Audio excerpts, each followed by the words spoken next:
All right, hello. So we should be live. I'm here with my friend Franklin, and we are going to be discussing the year 2021, what we're going to expect, what's coming up, and general things related to that, I suppose. It has been a while since I've streamed. So if people, I apologize if I'm flat-footed and not as nimble a tongue as I usually am, even though I'm not particularly nimble of tongue on an ordinary day. So thanks for joining me, Franklin. Thank you for having me on. I'm having a few problems with hearing you. You're casting into that. I'm not sure if I'm the only one. Yeah, I'm not. Other people are experiencing the same thing. Yeah, I guess I could try adjusting the microphone. Yeah, so I'll speak into it directly from now on. This hopefully will fix the problem. Yeah, you're okay now. I can hear you okay now. Yeah. So apparently this is incredibly sensitive if I move away from it. Yeah. It sounds like that's what's happening at the moment. All right. So I adjusted the gain a little bit, and hopefully this makes it better. So anyway, again, I should just say thank you so much for joining me. The topic I wanted to discuss today, and this has been the topic that's been much on my mind, is how to approach the world in 2021 or after 2021. Because I think this is what's caught a lot of right-wing content creators flat-footed, those of us who are still not banned from this platform, is that I don't think anyone really has an idea of the world we live in. I have a lot of things to say, but oftentimes I have a very difficult time understanding who my audience is, or who needs to hear what I'm going to say one more time or in a different way. Or if they need to hear something new, what that new thing is. And I think that this is sort of the world we live in is, it seems like all the rules have been suspended. If you believe our enemies, if you believe the establishment, they can print as much money as they want. Everyone supports them. They'll never lose another election. Their power structures will rule for the rest of time. Yet at the same time, they're incredibly paranoid about everything. And I don't know, it's hard to see really what there is to do in a weird way. Yeah, I've made some notes on this. I think the first thing we need to do is be realistic about the current state of the world, politics, or how power operates, all of that sort of stuff. I think we very much need to discard this kind of boomer or my generation, Gen X, way of viewing the world as though it's still the 1990s or something like that. That's a faulty model. It's just not going to work.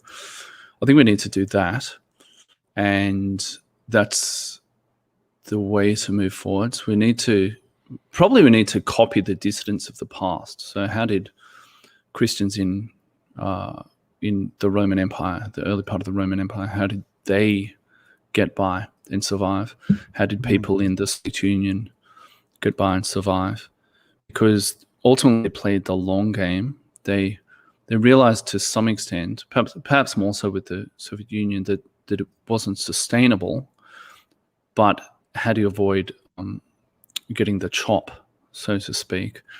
So we have to look at it like that a lot of this stuff that's happening now is clearly ridiculous, and it's clearly not going to be sustainable. I think there are multiple points of potential fracture in all of this, and they will cascade. Once one goes, they will cascade. So it seems to me that it's not going to last for that much longer.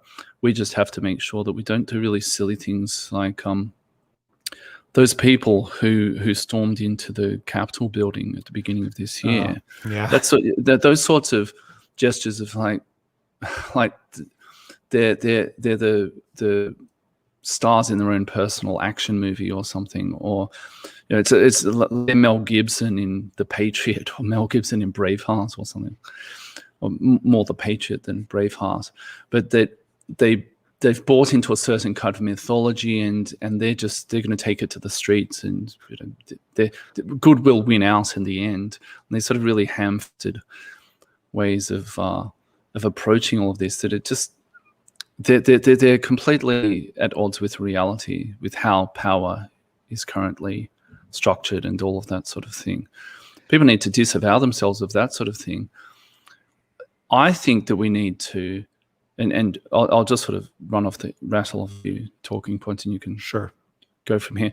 I think we need to treat institutions and society more broadly as hostile and dangerous to our long-term survival, particularly to our children. We need to act accordingly. I think we need to distinguish between the public and the private. Publicly, we might have to render unto Caesar to a certain extent, whilst trying not to cede too much ground ideologically, but we might have to get along to a certain extent and try to mitigate the most corrosive effects of all of that, whilst having a very kind of active private life, a network of private associations and organizations and this sort of stuff. Because I think saying, we're going to conduct all of this out in the open is probably not going to be a good long-term survival strategy. That's absolutely true. I when you were talking about this, I couldn't help but say to myself, that feeling when you think you're a Mel Gibson from Braveheart, or you think you're Mel Gibson from The Patriot, but you're actually Mel Gibson in Gallipoli. Yeah. Well, I mean, Braveheart, he dies at the end of Braveheart, of course, but yeah, it's more The Patriot. And in The Patriot, he runs into a line of British soldiers with an American flag and impales their officers. Yeah, that's right. In the Gallipoli, they see one battle and he gets machine gunned down on the first charge. Yeah. Sort of look at Mel Gibson's career and pick the right movie. I love Gallipoli, so I had to reference that at least once during the stream. But I mean, yeah, it seems that I don't know. It seems that the difficulty obviously is that for me it's sort of an age thing. The solution is obviously some kind of networking, but networking is quite risky. Social media has become very treacherous, and in real life, just basically got shut down for an entire year. And so networking is obviously the way to approach this thing. But I guess the problem here with me is that we're kind of straddling this generational divide, whereas the boomers and the older people from Generation X are just not able to even process what's going on in any kind of realistic way. Oh my God, am I cutting out again? I'm sorry. You're okay right now. It was a minute ago. Oh, no, you're cutting out again. All right. Well, I probably should have. Maybe I'm going to remove my guard here and increase the gain a little bit again. All right. Is that better? Well, it's more that what happens is you're really soft and then you're really loud, and then you're really soft and then you're really loud. Yes. Well, this is. Well, I'm not exactly sure what to do with this. I can try to adjust the microphone again, but short of shutting down the stream and trying to start again, that's going to be a little hard to correct this. Sorry, guys. Maybe just say it's sort of emblematic of the problem more broadly. Yeah, I guess I'm just sort of speaking from the cuff here, but the difficulty I have is that no one seems to understand the problem. The young people are really caught up in a delusion of leftism that I find really difficult. It's not even, it's cloud cuckoo land leftism. It's not even like there's going to be a new deal. That would be realistic, and something like a new deal might actually work to correct some of our problems. But the difficulty is that they're totally out of touch with the reality. they imagine themselves that there are some kind of vanguards of a communist revolution, of a anarcho-libertarian revolution, or some ridiculous variety, and it's 100% LARP. And they're caught up in all these lifestyle problems that prevent them from actually seeing what's going on. And they can't come to terms with a lot of the things that are making them weak in the face of what's going on in the current year. Yeah, I agree. I just made a video called Ideological Stockholm Syndrome, where I discussed my friend's son who dropped out of school last year, and he's 18 now, and all of the adults in his life, they've all been extremely progressive, and rather than look at them as having failed him, he has just doubled down with all of the rhetoric. And I see that a lot, actually, with people of his generation.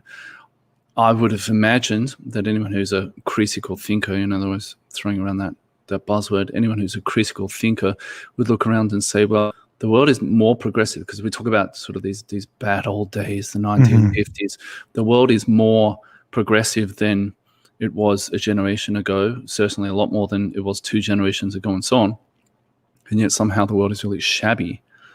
It just isn't working out for them. They can see the intergenerational decline within their own families. They can see it around them in everything in society.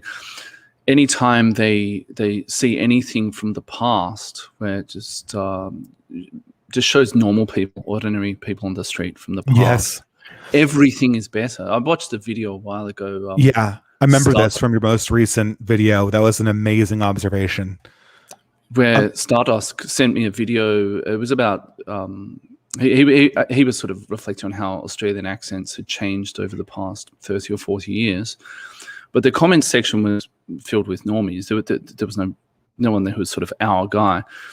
But all of the comments were along the lines of everyone was better looking, everyone was slimmer, everyone spoke better, everyone could articulate a coherent argument. The journalists weren't complete snakes. And it was basically just this stream of everything was better in the past. And it amazes me then that the very same people who will notice those things, and the fact that some ordinary person could be relatively successful, they could raise a family, they could own a house, they could have an ordinary job with security, they could be happy. They weren't all on medication. It wasn't all this sort of stuff like more than 50% of progressive women under the age of 30 diagnosed with a mental illness. This stuff was incredibly rare back then, and everyone can sort of see those things, but they can't quite put the two together. That, well, maybe the problem is that the more progress we get, the worse it gets. Maybe progress isn't really very progressive after all. They're being captured completely. They have Stockholm syndrome. It's really bizarre to me. I imagine this is what's going to happen eventually. The past is going to become the enemy of the current regime. That I think we're going to see that more and more. And of course, but in some sense, it already is, right? In some sense, I mean, there's this Captain Cook statue that is in Victoria, British Columbia, that my wife and I used to walk by all the time when we were dating. And just last week, they cut its head off and spray painted and dumped it in the Sound. Yeah, of course I did. and then in Alberta they burned down some Catholic churches, and it was ostensibly because 80 years ago there were these residential schools, and I believe they had something similar in Australia, where they basically forced Native children to go to boarding school, and the conditions were bad 80 years ago. The irony is that those people at the time were very progressive.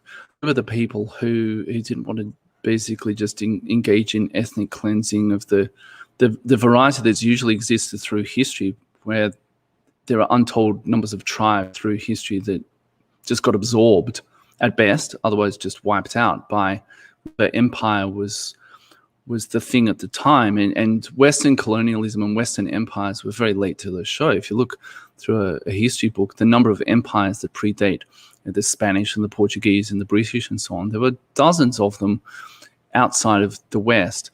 Imperialism is sort of the last thing that, we didn't even invent it, but the irony is that the people who set up those kinds of schools and all of the rest of it, and took medicine to these people and all of the rest of it, they were the progressives of their time, and they were trying to do the humanistic thing, if you like, and they've just been eclipsed by an updated version of that, and it's a case of let no good deed go unpunished, because there were other people who just wanted to engage in that age-old practice of wiping out the enemy. Just you wouldn't have a problem because they didn't exist after you conquered them. So it really was a case of them being hoisted by their own petard. Their progressivism a few years ago actually set them up for the fall. They'd still have their statues if they hadn't been quite as nice. Yes, I mean, there's that, I guess. I don't know. The inclination I always have is that at some point there's going to be some kind of, as you used to put it, an immune response from the system. But we haven't seen it yet. And well, one of the other issues is that, so tearing down all of these statues, and of course that's happened all throughout history. There's been iconoclasm all throughout history, but typically what has happened is the old regime has been deposed. So then there's new art, there are new statues and new monuments and new architecture and all of this sort of stuff. And as much as I don't find a lot of it particularly appealing, there is still something from, say, the Soviet era, whereby they had those statues of the sort of the ideal Soviet man and the ideal Soviet woman. And there was something kind of attractive about this modern public art, and there was something grand about it. They were strong. Yeah, and they looked healthy, for want of a better term. What we are now presented with is grotesque. It's openly grotesque. There's not even the aspiration of these sort of heroic figures looking out into the distance, cast in bronze. We're presented with these things that are downright satanic. Instead, or they're Lovecraftian, or however you want to describe it. The modern public art and monuments and architecture and all these things are just horrific. And so this also leads me to believe that this system is unsustainable, because who wants to latch onto that? I can understand why people latched onto those public monuments that the Soviets put up, or the sort of imagery of Lenin sort of staring off into the future, this kind of stuff, or the equivalent stuff with Chairman Mao and all of that sort of stuff. But what we're presented with is not even that. It's just grotesque. It's ugly. I can't see most people really getting behind that and thinking, yeah, this is an ideal that could work. This is our glorious new system. People are revolted by it. There's a visceral reaction to this. There certainly is, but I don't know, it's subdued somehow, right? Maybe, I mean, I guess the only explanation I can come up with, I should say, is just that people are just so tired and so weak that even though you can tell that this is really grating on them, they keep on going along with it. Yeah, everything looks like it's invincible. Everything looks like it's inevitable until it isn't. And then these systems that appear so invincible crumble overnight. So I think, I mean, I don't think we've reached the bottom yet, but I do think that this is unsustainable, and I don't think it's going to take 70 years, as it did in some parts of longer in Russia, less in other parts of Eastern Europe. I don't think it's going to take multiple generations for all of this to fall in a heap. Now, what comes after that is a problem, of course, because there will have been so much damage inflicted during that time. But I don't think this particular regime is going to last very much longer, probably a generation at most.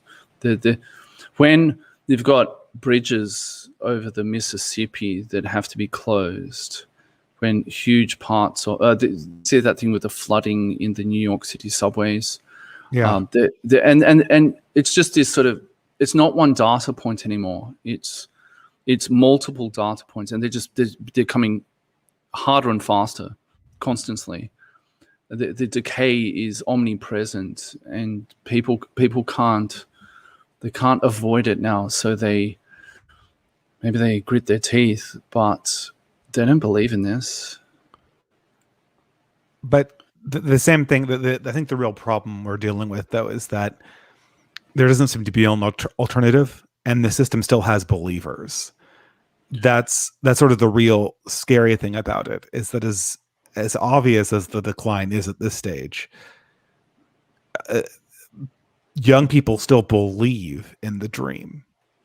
Maybe we're saying the last generation that really believes in the progressive dream, but at least the generation that graduated from high school in the last few years, they're still believers.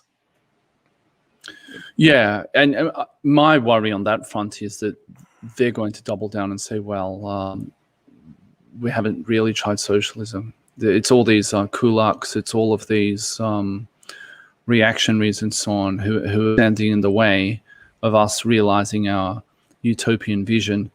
So we need to double down on all of this. I think we could get a lot of that stuff.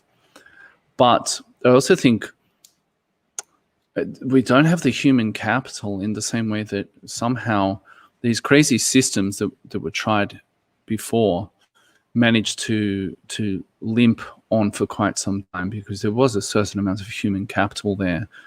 I don't think we have that. And I think the physical capital is falling down around people as well. I think there are alternatives, and I think I see people beginning to move into these things like homeschooling. And one of my closest friends, someone who began as a subscriber but has become a good friend in real life, he's a professional tutor, and business is booming for him. People realize that the education system, for instance, is just really dysfunctional, and they're trying different things. They're opting out. A lot of the time you don't see it because people are not necessarily going to say, hey, I'm doing this thing, I'm opting out. They're trying to keep their heads down. Mostly they're just for practical reasons, but also those who are a little bit savvier are not sticking their heads above the parapet. They're searching for alternatives behind the scenes. That's where my sort of thesis of the private sphere is going to grow at the expense of the public sphere. And ultimately that will be to the detriment of society, because I think it was de Tocqueville who observed that America was sort of, one of the things that made America successful was this sort of spontaneous act of forming private institutions and then public institutions. And America was made up of a multitude of these institutions. But as soon as they go fully private, that's to the detriment of the whole society. But it's better than nothing, I suppose. I think that's where people are going to go, whether it's sort of private networks of people existing outside of formal economy, all sorts of things. Yeah, as I'm using this analogy, even though I going to use this in an essay I'm writing. Sorry about this. It's a little bit late for me. But what I think what we're seeing right now is that we're having sort of a crisis of strength. And right now, the obligations we have as a society are massive. We made way more promises than we can possibly fulfill. And what's going to happen is that the progressive force is going to keep on devouring everything. And it's going to contract our society down and down like a collapsing star until enough strong people are pushed together by this process to resist the progressive force of dissolution. And then we're going to have some kind of ethnogenesis. But exactly how far we fall is going to be an open question. Give me 1 minute. I need to adjust them. Sure.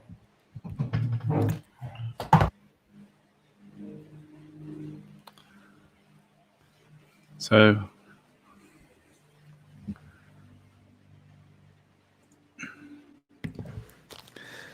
okay, sorry about that. I apologize. So yeah, this is my own fault. My house is kind of being deconstructed right now. People know that I'm in the process of moving, so I'm not spilling any secrets saying that. But my usual setup is not here. So this is kind of a seat of the pants stream, so to speak.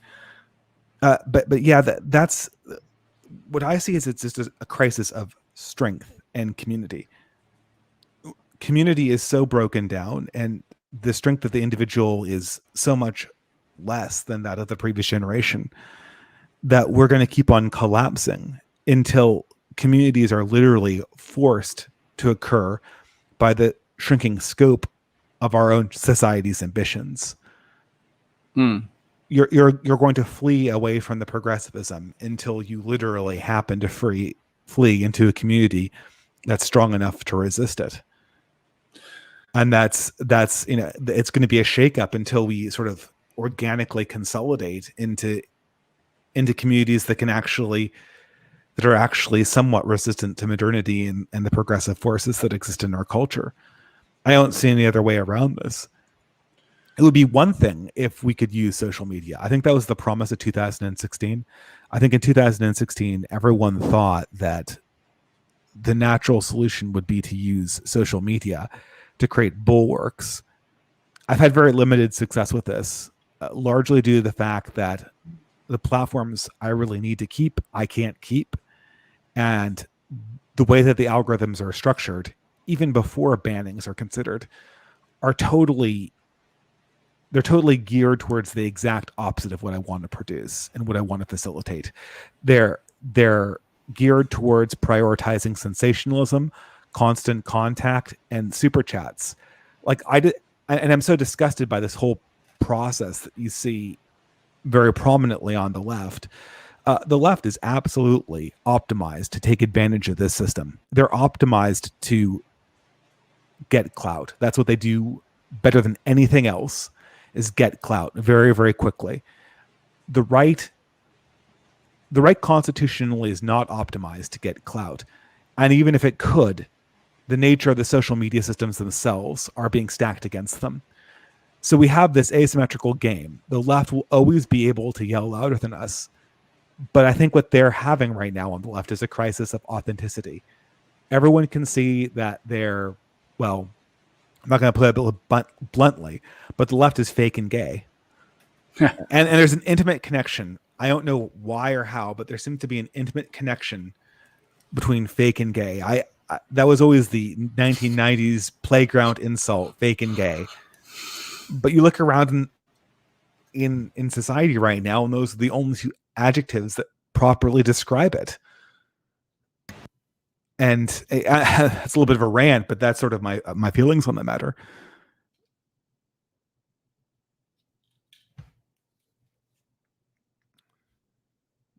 Did I get disconnected?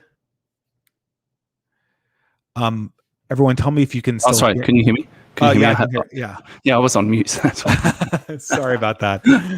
Yeah. I have my microphone like an inch away from my mouth. Hopefully, my mic issues are solved right now. Yeah, it's all good. The updated version of that is Gay Confay, or the other one that I've heard is GAE, Global American Empire. We have the global American empire is causing global homogenization. So the big gay is literally causing globo homo.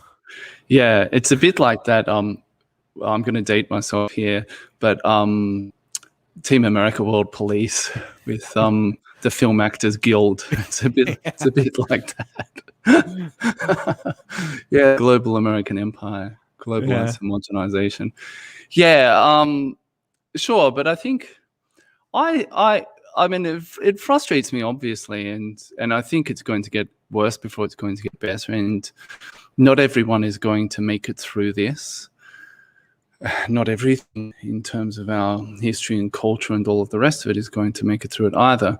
That's frustrating, of course, but I do see that people are really starting to get frustrated with certain things, and they're starting to move these things to the private sphere. And it's one of those things where if you're not part of a particular group, you don't know it exists, and therefore you assume that no such groups exist. But increasingly I see people, normies, even the dreaded normie, are starting to notice these things, that things are just really gross. They're really ugly. As I said earlier, the modern art and architecture and all of these things that are paraded around the people on the left are grotesque. They're grotesque and they're boring. Well, that too, yes. I mean, it's not just that they're grotesque. If they were just grotesque, then I might be able to convince myself that what I'm experiencing is just me getting older. And you know, I was a cynical curmudgeon when I was in my 20s. So in my 30s, I wouldn't be surprised if I was even more so. But if it was just they're grotesque, then I might question myself. But they're grotesque and they're fake and they're boring. And that boring part is the most damning thing about them, because youth culture has the right to be grotesque to old curmudgeons like myself, and I'm not that old. But it doesn't have the right to be boring, right? Yeah, well, that's right, yes. But is grotesque real? Is it the right word? Because when I look back at footage from different decades and the different clothing styles and hairstyles and so on, we can look back and say, oh, look at that hair, it's crazy. Look at that 80s hair or whatever. But there was still something. I wouldn't describe 80s fashion as grotesque. Fashion by its very nature is sort of confronting, because it's a reaction to what came before it. So, people wearing bell bottoms, so then they went to wearing tight trousers, for instance. So it's a reaction to whatever came before it, and therefore it's confrontational.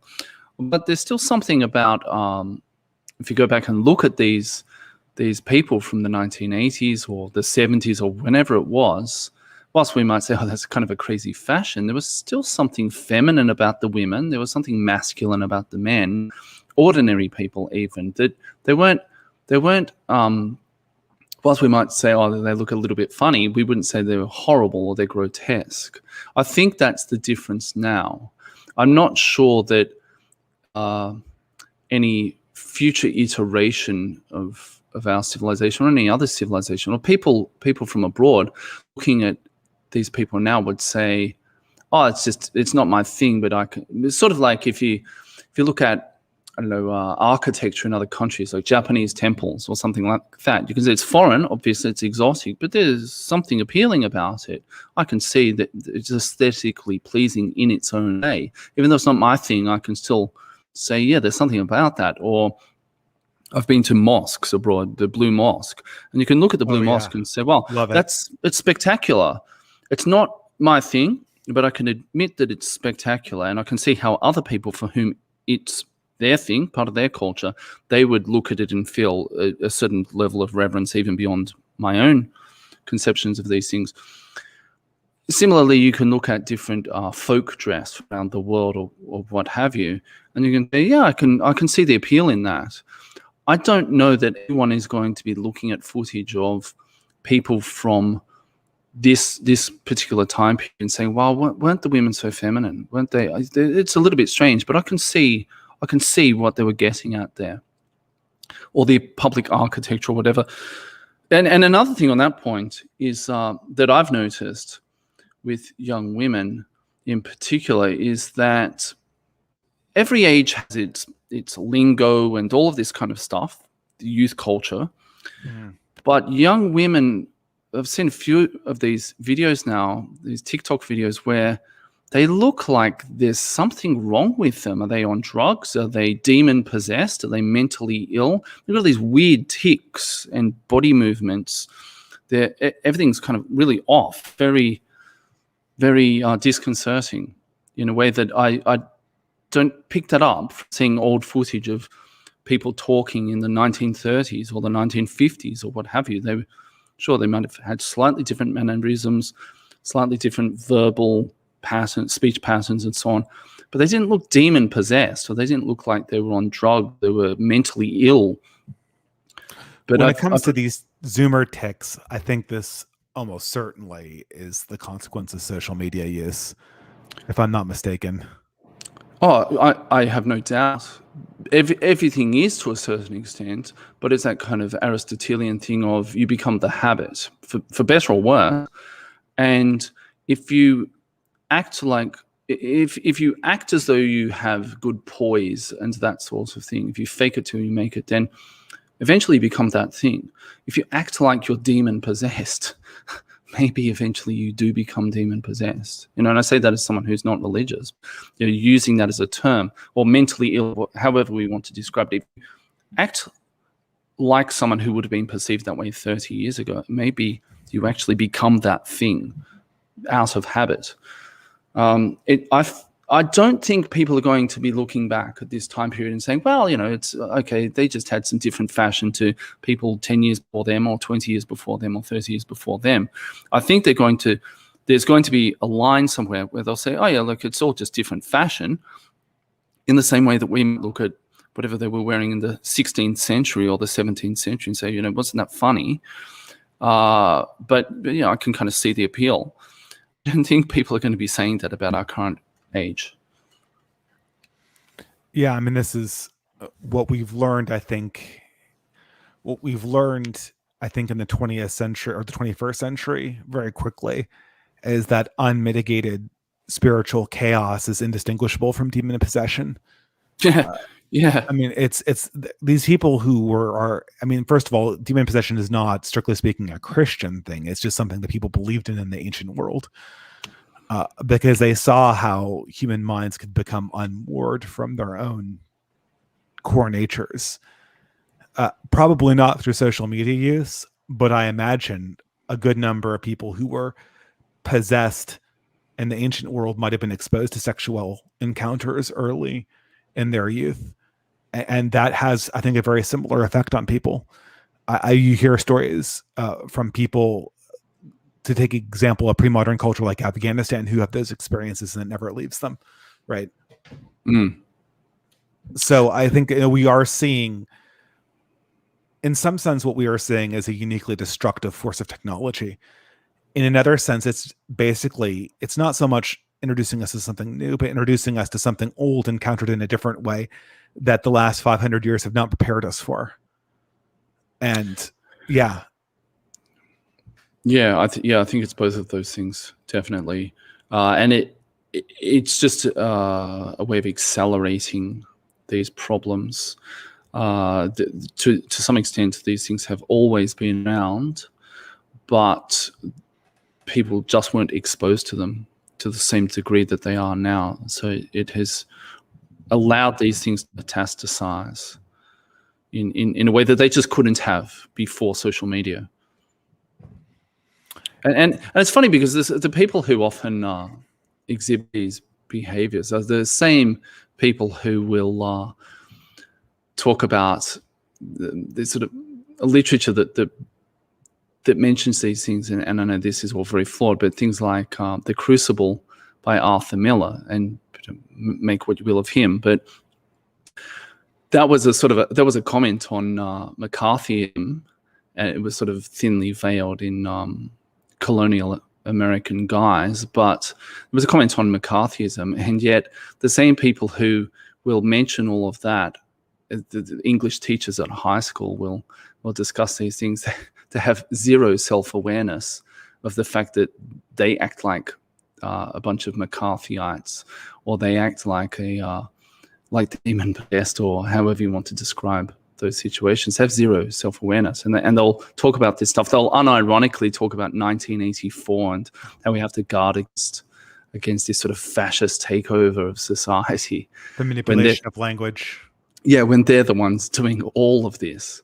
Yeah, and recently I'll give you a good example of this, right? And we can talk about this now. I don't know how much you've been paying attention to the news, but on this whole COVID stuff, the government's basically slowly dripping out the truth that this virus was essentially manufactured. Well, not manufactured, that's the wrong word, but it was essentially produced by gain-of-function research in China that was funded by America and then exported to China so that they could benefit from the lower safety standards in terms of cheapness of producing the virus.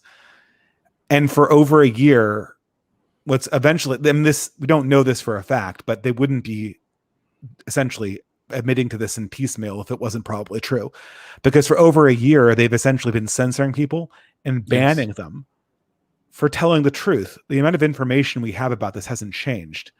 So the government has essentially created a virus, lied about its role in creating that virus, and then essentially put half the world on house arrest for an entire year to cover up for its own lie.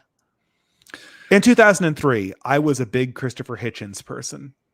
Sorry, not 2003, 2006. And I was so outraged by Galileo.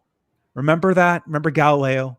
He was the guy that got put on house arrest because he was right about a scientific controversy. And the establishment, in good faith, thought he was wrong. And because he kept on preaching it, they stuck him in his house. He was put on house arrest. What we're seeing is actually a greater betrayal of scientific trust. The government basically put the entire society on house arrest, in part to cover its own ass, and then they lied to us in total bad faith on an issue that they knew was incorrect. Yeah, it was also Orange Man bad, of course, and they had to deal with Orange Man. Of course, there was that. Yeah, the couple of things about this. One is that the more they act in bad faith, the more they stamp their feet about how we must trust all of the experts and believe in the science and all of this sort of thing. And the other thing is that the more they put people under house arrest and ruin their lives, the more they'll talk about how we need more mental health funding. It's like create the problem, solve the problem. Well, they never solve the problem. That's the point. If you gave us more money for gain-of-function research, we wouldn't need to export it to China. Yeah. But again, I see people seeing through this, and they're not going to speak up about their jobs or that kind of stuff because they don't want to lose their jobs and so on. But they're gritting their teeth, and they'll talk about it privately. And I think that given the opportunity, they will react against this, or they'll just go their own way to the extent that they can. They are noticing that the education system, it's not just ideologically crazy, it's dysfunctional. They're noticing that the medical system is dysfunctional, and so on and so forth. And they're making other arrangements. That's a very typical behavior during the late stage of a system, that people know that it's too soon to openly react against the system, so they just try to come up with their own arrangements behind the scenes. And then eventually things get so bad that then they can just come out and say all of this.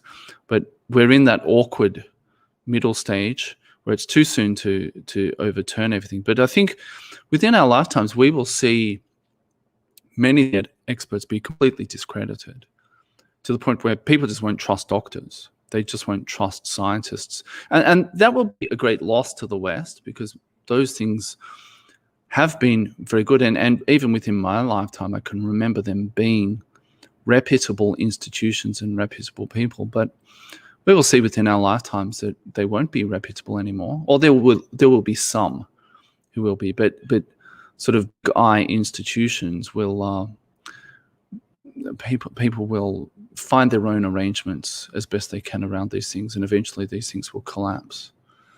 But I think you're ignoring, and I don't think you're actually ignoring this, but the way you put it, I totally agree with you. But what the way you put it just there ignores one fundamental missing piece about this path. And that is that people need something to believe in. If people had something else to believe in, they would be able to see what we're seeing much more easily. That's the critical thing that a lot of reactionaries don't see. They wonder why people trust Fauci. They wonder why people trust the Democratic Party. They wonder why these people trust a scientific establishment that's shown again and again to be corrupt the second science interacts with politics.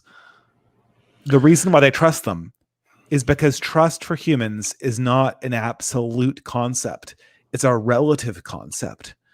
If you do not have a core belief, a core way to place your identity and to ground your moral understanding of the universe at a core metaphysical level, you gravitate to these horrible bureaucratic power structures because there's nothing else to believe in. You're trying to do when I listen with fascination to your Young Zoomer series. It's amazing.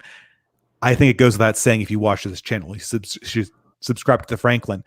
But the answer that's kind of apparent to me is that the reason why these people aren't seeing it is because you're trying to tear down their God. You're not trying to get them to see past a snake oil salesman. Oh, sure, of course. I don't expect everyone is going to realize these things. I don't expect that everyone is going to survive and come out the other side. So Rome at its height had approximately 1 million people. The city, the empire had more, but the city itself had approximately 1 million people. At its nadir in the Middle Ages, it went down to something like 50,000 people. So what happened to those other, the other 95% of Rome's population? Well, they didn't reproduce. Some of them were just outright killed. Some of them moved away, but some of them survived. Some of them saw how things were and got through it somehow. I don't expect everyone to get through this. And I know, talking to certain people, they're probably beyond help to a certain extent. With young Zoomer's father, looking at his life trajectory and the fact that he is so ideologically on point, I'm not sure what it would take for him to lose his faith in the system. But I think that's going to be the case anyway. Probably in 1453, as the Turks were about to enter the city of Constantinople, there were probably people who really believed that, well, we'll be okay with this. Somehow we'll get through this, or I have faith in this system, we'll be okay.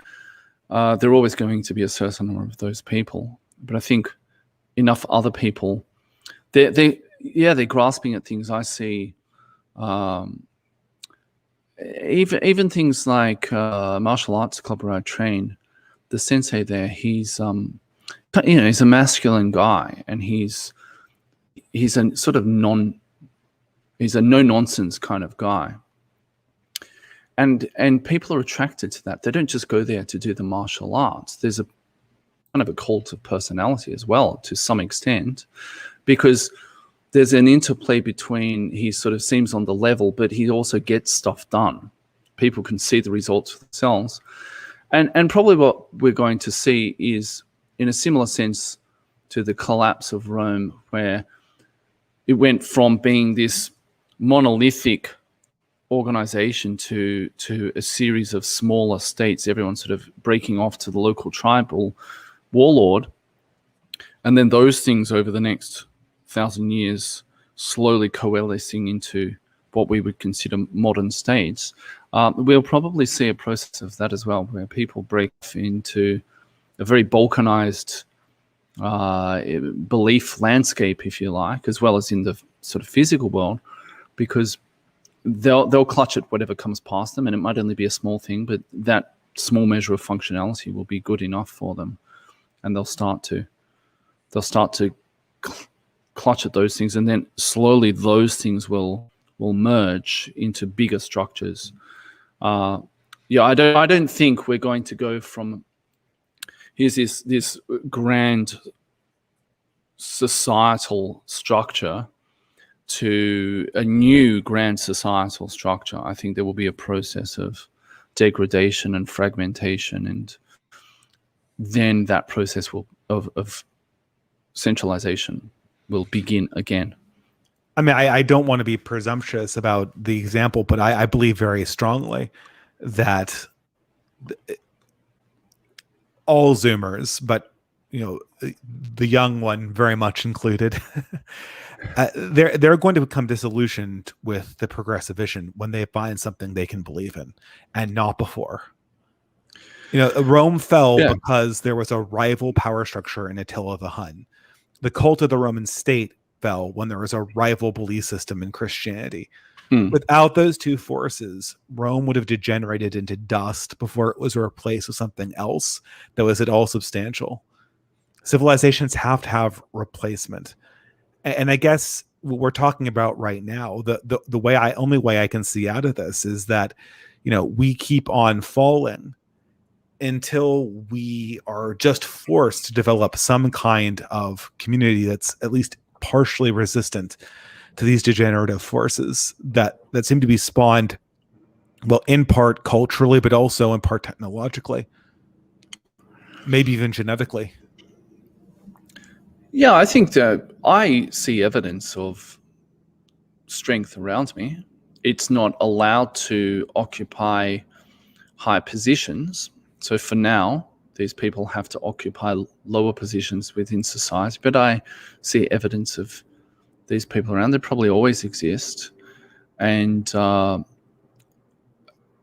guess I'm hopeful in that regard. I don't think the system can completely stamp these things out.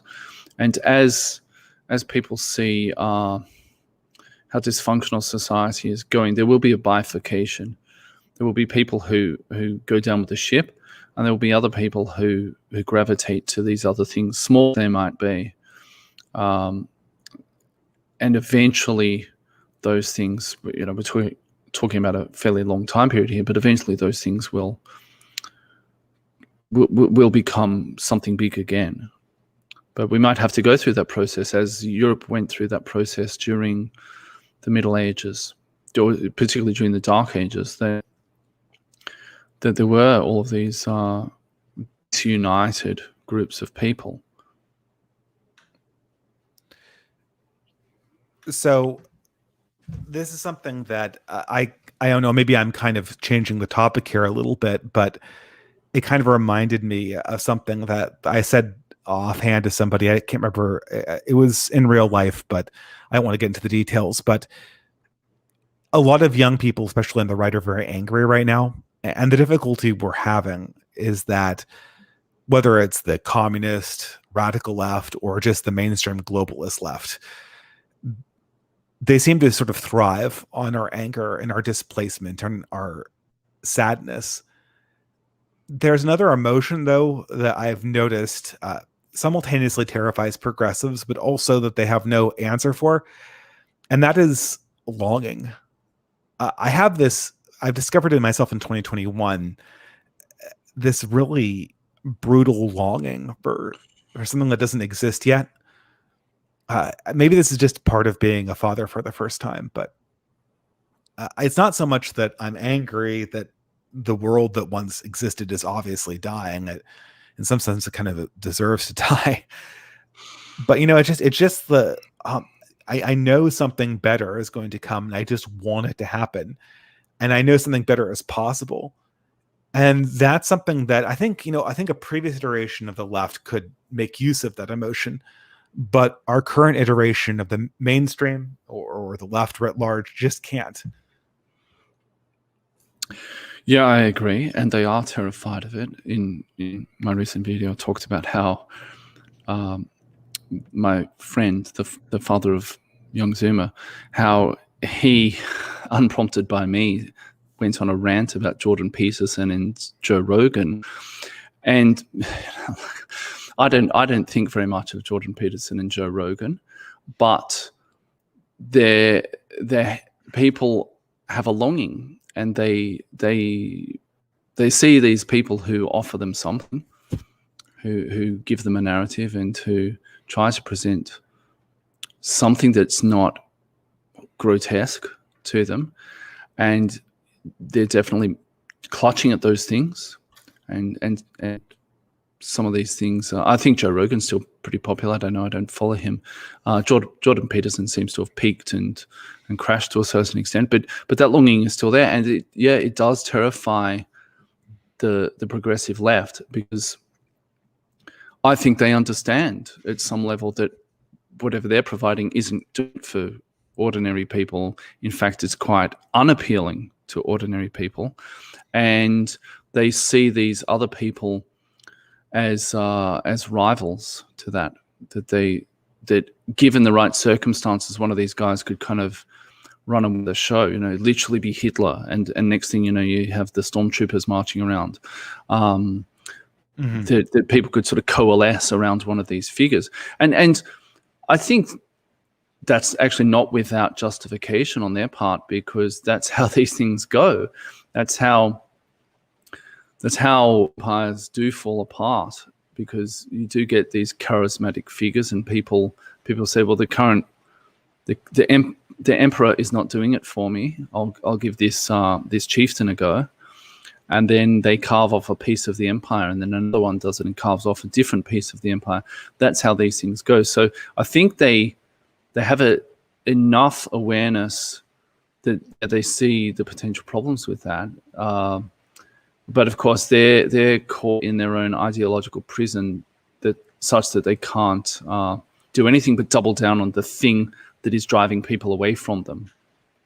Rather than address the problems, they have to double down on the problems, and therefore they have to double down on even the most milquetoast of alternatives. But how's that going to work long term? I don't think they can do that long term. Well, I don't think it. I think it isn't going to work long term. I know. I see my friend Adam Friended in the chat, and I think there are a bunch of people who are been following the left, and it's sort of insanity. I don't think the insanity is going to go away anytime soon. I think the difficulty is, you're absolutely right, it will end when there are small little things that people really believe in. Because I don't think people really believe in progressivism. I think they believe in it because there's nothing else to believe in. I really do believe. I really do think that this is. I mean, do people really believe that the biological male New Zealand just sent to the Olympics in the weightlifting competition is fairly competing against the other biological women in that category? Do they believe that? Like, really? I don't think they do. I think what's happening with all of this is that liberalism, the liberalism of the 1990s and before, was functional enough, and it was also getting by on the cultural capital of previous iterations of the West. So they were able to say, well, this thing kind of works, and people could say, yeah, I see a certain amount of material progress in my life or what have you. But that's just not the case now. And I think they're rapidly running out of that momentum to carry them forward anymore. And people are just going to start saying, well, this actually sucks. The future, as I said in another video recently, the future has arrived and it sucks. Yeah. But this isn't the future we were promised. That Peter Thiel quote about we wanted flying cars and we got 140 characters. Well, it kind of was if you were John Lennon, but no one else, right? No one thought that the future would be this squalid. Yeah. I noticed that. I hope my audio is still fine, but because I saw someone heard them say ear rape, so that wasn't a good sign. But it's okay now. I noticed that Friended said that the rage against CRT is a good sign. CRT being critical race theory. Yeah. I don't make anything of that. These outrages periodically happen in public schools, and every single time they happen, the teachers unions have been able to ride them out. Yeah, it's sort of the cries of the powerless. Yeah. And yeah, the way that bureaucracies deal with this is they say, well, there's more than one way to skin a cat, or we'll just get you by death of 1,000 cuts or what have you. Look at the whole sort of the resistance to Trump. They're very good at playing that game, just riding us out. But I think they're into pretty interesting territory now, because it's one thing to say, all right, what somebody else does in their own time, okay, whatever, I don't want to interfere in their lives or what have you. But when it's being pushed upon people's children, I think the normies will find that very unpalatable. They will, but the result might be, I don't think the result's going to be what people like Adam Friended and Sitch are expecting. They're expecting like a moderate pushback. Like, there's obviously some, like, if you had 100% of the power in this government, you could fix everything. You could make a compromise. People do this as a thought experiment all the time. Like, you limit immigration, you allow the culture time to catch up, like, you try to renormalize families, you get people into works programs. Adam Friended and Sitch are imagining a moderate swing back. I don't think that's possible, or I don't see how it can happen, because the institutions wouldn't allow it to happen. It would have happened by now if that were the case. What the result of CRT is going to be is a larger number of parents leaving the system. It's not going to be the system making a moderate adjustment. Right. And this is the rational centrism type thing, where you take a little bit of column A and a little bit of column B, and you come up with an engineering solution that can push through this moment. That won't work, because nobody is going to believe in it. This is, I mean, I hate talking about race, but this is the most apparent on the racial question. The difficulty right now is that almost nobody believes that the racial problems in America having to do with disproportional racial crime or disproportional racial achievement are fixable through ordinary policy reform. Nobody believes that now, because the richest communities in this entire country have been pouring an enormous amount of cash into trying to solve this, and they've come up with nothing for 60 years. And no one's willing to take responsibility for that No one's willing to take responsibility for that failure. And no one's willing to roll the dice again. So the two solutions are to abandon the project, or to come up with a paranoid conspiracy theory that blames it on, the implicit racism that exists in the brains of white children, right? Like, it's a double down or to abandon the project. The problem is that the people who want to double down are insane. There are people like Abraham X. Kendi. They're the people like Robin DiAngelo. They're the critical race theorists, right? That's what, I mean, that, for lack of a better term, and I know that's inexact and all that stuff. And the people who want to abandon the project have been essentially the people who want to abandon the project are rejected from our current discourse. And it's not surprising that they are, but because to abandon the project of somewhat comparable and integrated, somewhat comparable racial achievement and racial crime and integrated societies, one being dependent on the other, in order to abandon that is to abandon the spiritual project of the last 100 years. It is not to simply abandon a policy, it is to abandon God. Yeah, it's mythological at this point. It's a founding myth. Precisely. So they can't, right? That's what the centrists don't understand, right? They don't understand that you cannot be a centrist in the face of a dying God. Yeah, but you can't. You either have to abandon the idol and put your faith in something that's more eternal or a better God, or you have to embrace nihilism and chaos at the most critical level. And I hate to be brutal. I love Friended's podcast. It's very entertaining. But I hate to say that there's a certain amount of futility that undergirds the project, even if on paper it would work. Yeah, well, I mean, they're not. They're going to double down. That's why I think things haven't even begun to heat up. This is not even the opening act. They're going to double down, but that's going to be their undoing, and there is going to be pushback of the kind where people look like they're going along, and then one day, as that meme goes, and then everybody wanted Hitler. Because the other possibilities weren't really doing it for them, and so if we have to choose a crazy response, might as well be this one.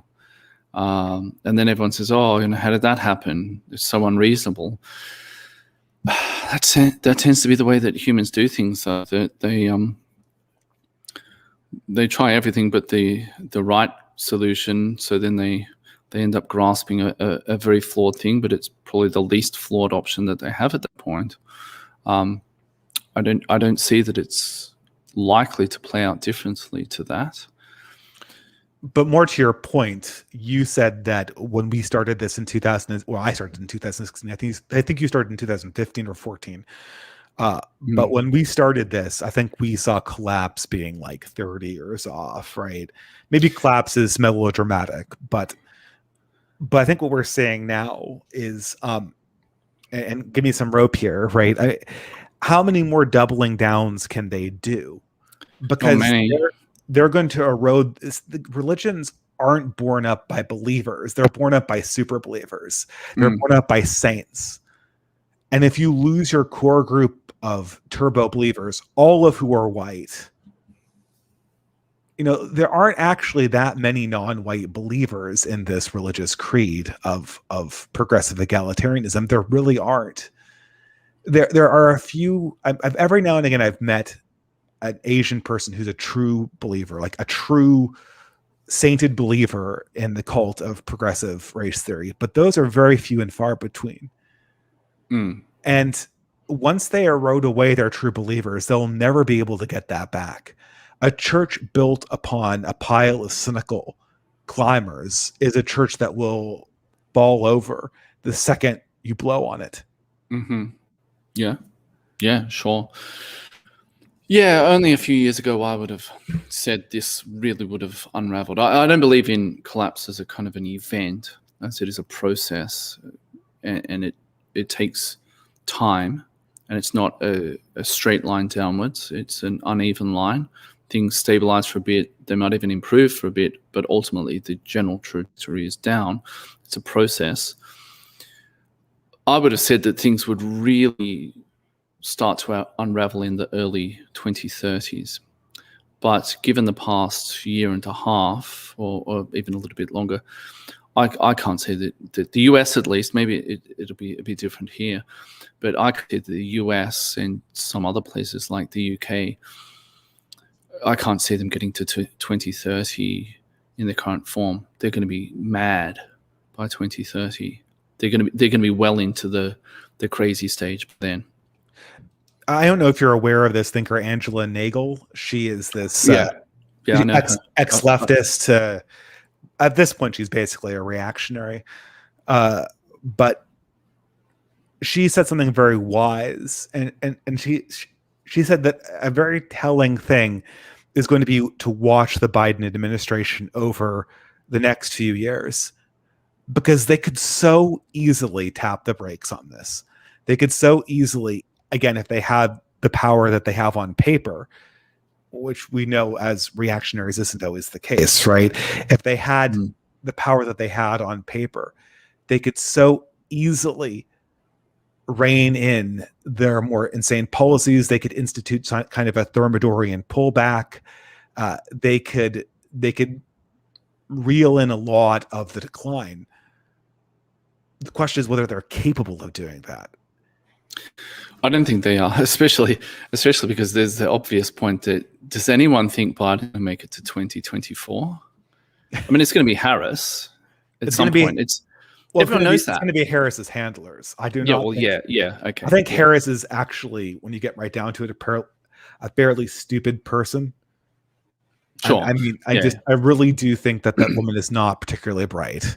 No, but she doesn't have to be particularly bright. No. But yeah, look, I don't think anyone, even on the left, I don't think anyone really thinks Biden is going to get to 2024. So it's going to be a Harris administration, and all of this. She's not putting the brakes on a damn thing. It's going to be pedal to the metal on everything. It's going to be insane. And if miraculously a Republican gets in instead, the resistance will flare into life again, and the cathedral will do its thing.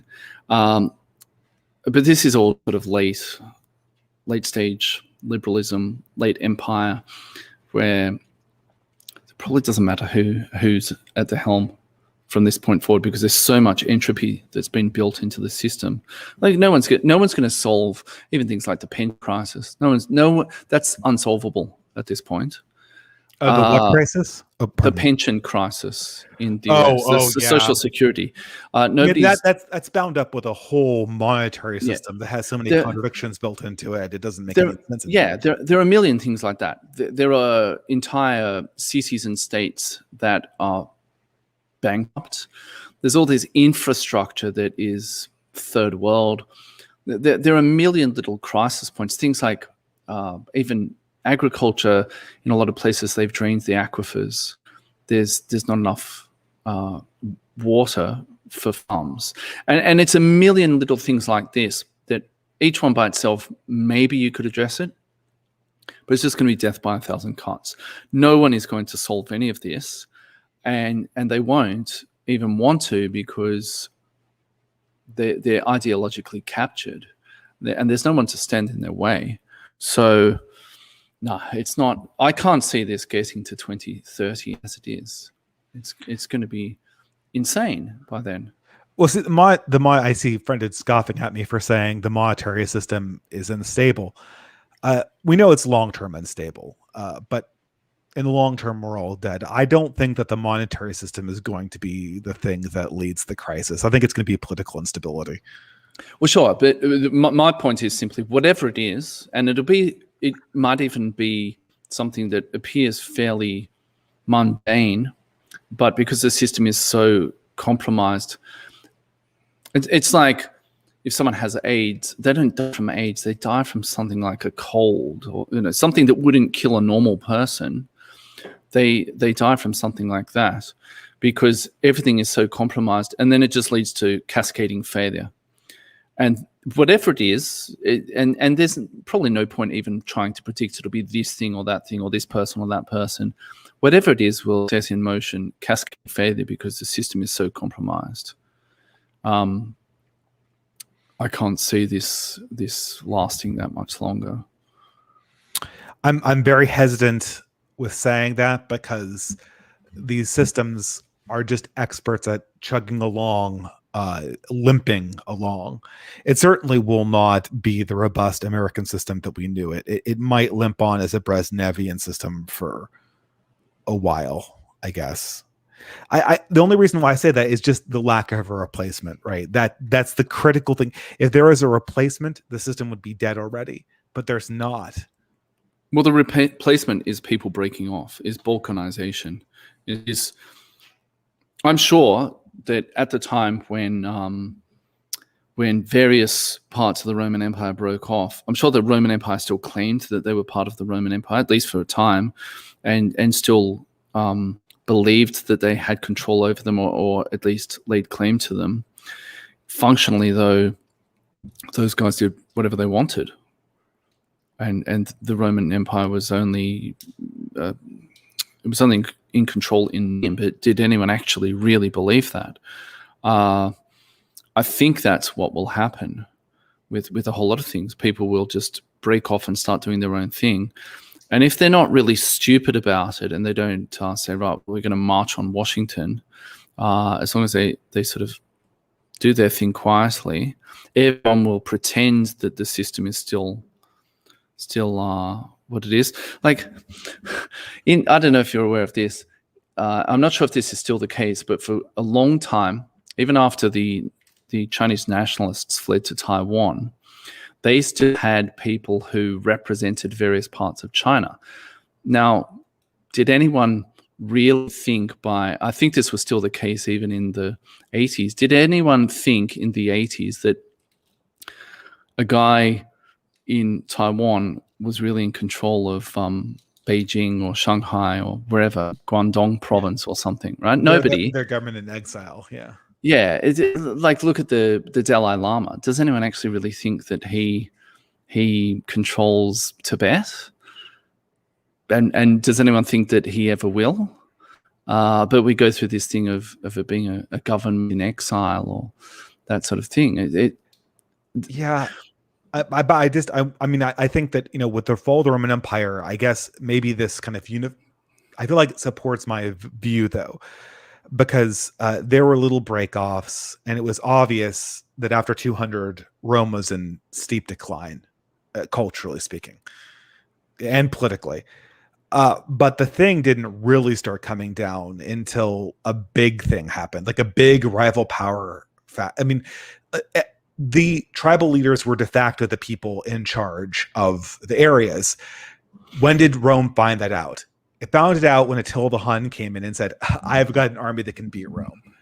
And then every single barbarian that they thought was Roman, suddenly they figured out wasn't very Roman anymore, right? Like these things, I just think that the thing is that the small breakaways will eventually form a new power structure, but it's going to take a long time for those things to form up into something powerful enough to provide an actual alternative. Yeah, having said that though, so Attila the Hun was active in the first half of the 5th century. But if I remember correctly, didn't both Spain and France break off in the 260s? Something like that. It was a long time. They had minor rebellions all the time. Yeah, but I think didn't they actually really lose those significant parts of the empire well before the 5th century? Did anyone? So Attila the Hun appears on the scene in the early part of the. So look at this. It says he became the leader of the Huns from 434. So by 433, did anyone really think Gaul was still part of the Roman Empire? Did anyone still think Hispania was part of the Roman Empire? People definitely thought Gaul was part of the Roman Empire at that point, but as I said, hadn't they broken off considerably longer? We're not talking about within a lifetime. We're talking about several lifetimes, many generations. They'd been a different thing. I don't know. I'm not an expert on this, but my understanding of it is that by the 5th century, no one really thought they were talking about the time of Augustus. That was way off. Well, of course, everyone knew that they were on decline then, and I don't know. Nothing new started. Like if you were a break off in Spain, you had to pretend like you were part of Rome. I don't know. Did they do? I mean, when they just controlled by the Visigoth kings? I thought weren't the Visigoth kings after Attila the Hun? I mean, this is where my history knowledge kind of falls apart. Yeah, same here. I was under the impression that the Visigoths' westward migration was kicked off by the Huns becoming a power. You could be right about that. On the east side of the Rhine, on the east side of the Rhine. But I could be. But there certainly would have been little breakoffs before that, right? Yeah, well, I mean, certainly. By the time that the Huns came along, the Roman Empire was a shadow of its former self. Those people were obviously doing something else in those places. Okay, someone's saying, yeah, they did come after the fall of Rome. Okay, so they're saying, yeah, the 4 cities. Okay, so who was controlling these other parts of the empire then? And who really believed that they were still part of the empire if the empire couldn't exert control there? Well, okay. Well, historical examples aside, there was something that I've always wanted to ask you about, because it was an emotion that I watch your videos and I very much feel what you're saying more than I can conceptualize it. You brought up a famous Chinese saying, "Heaven is high and the emperor is far away." Yeah. And then you said that that's kind of what we were expecting, being in a declining empire. But the problem right now is that heaven is very low and the emperor is breathing down our necks. I have not felt like the emperor has been very far away in 2020. And that is a large part of the problem here, is that we don't have a maneuvering area to kind of consolidate these alternative structures very easily. Yeah, it's funny because in some ways I would agree with you. In other ways, I feel like, pardon me, the lockdowns and all of that sort of stuff in 2020 didn't really affect me very much, because I live in the countryside and I live on it's not a large property, but it's large enough. And yeah, there were some things that I couldn't do. There were some things that are still intrusive, but I'm sort of trying to extricate myself from certain systems. So whatever was going on in the education system didn't affect me, because I've already been homeschooling my children for years, and I had been long before all of this happened. So whatever was happening in the education system and the general dysfunction and all of the confusion around cancelled lessons and online lessons and all this sort of stuff was irrelevant to me. And even things like people were fighting over certain things or complaining about the prices of things at supermarkets and so on. You know, I grow some of my own food, so I'm just sort of exiting this in a sense. Now, if you live in a big city, you're sort of right up against it. Maybe the moral of that story then is don't live in a big city. And there were people I know who really got screwed employment-wise, but other people I know, they weren't affected. Still doing their jobs. So maybe it's a case of, if you have the right kind of job, you can sort of ride these things out. And there was a plumber who came to my house last year, and he turned out to be fairly red-pilled. It was not an intellectual kind of, but he was talking about all this or various issues. Now, if you're some guy who works in a big corporation or something like that, you have to be very careful about what you say. Now, I don't know if he just sort of says this to anyone, but he started talking to me about a whole lot of stuff. Does anyone really care what their plumber thinks? That their plumber is ideologically on point? So, yeah, maybe the moral of all of this is, don't put yourself in a situation where the emperor can see you and where he really can influence your life. Yeah,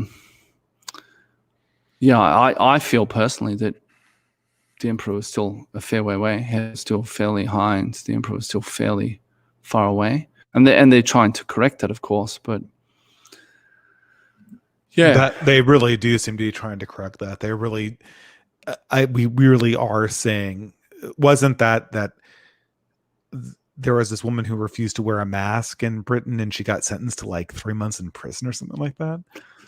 Yeah, it's like, it wouldn't what? surprise me. That's Britain's like that.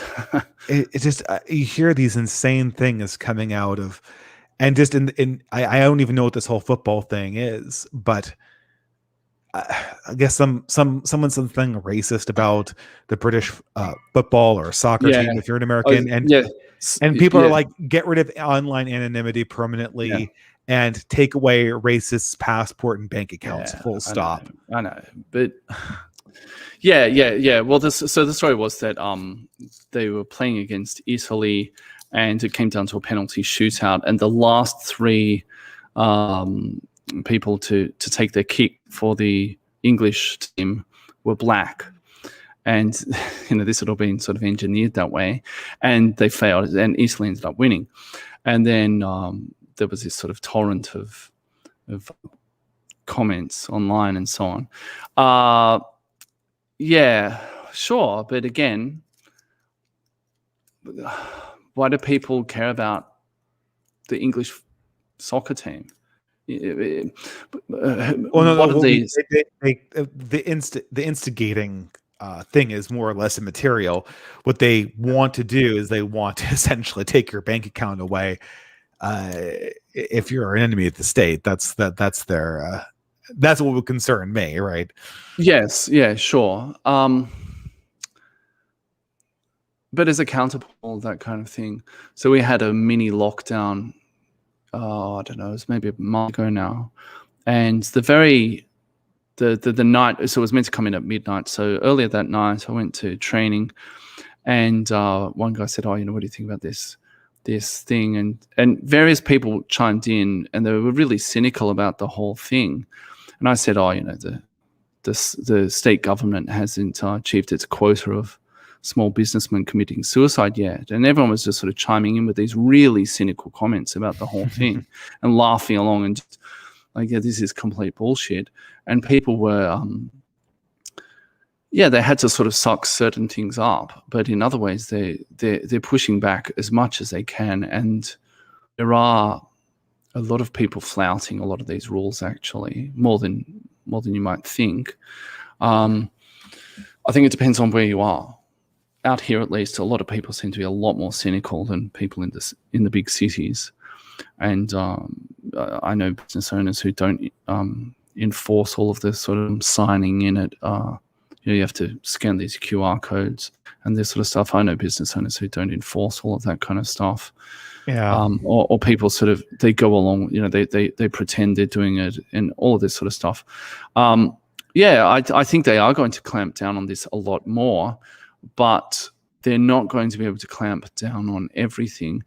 And I think maybe their big hope is AI that will take care of all of this, because the human capital seems to be getting worse and worse. I don't know that they're going to be able to run the surveillance state with some of the people I see who are just completely incompetent. I think a lot of things are going to break down before then. The elites putting their hopes on AI. That's apparent to me now. Yeah, 100%.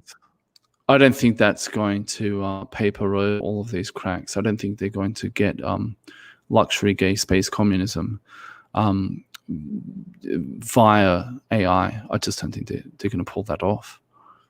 I think there's too much dysfunction in the system now, and there are too many people who are getting really upset. I mean, the middle class has really been eviscerated and immiserated over the past year or longer, and their sort of role in the social contract, or the thing that caused them to buy into the social contract, was they're not ideological, but as long as there were material goods provided, then they're okay with that. But we found that's not enough. People were losing their minds. Mental illness has gone way up over the past year and a half.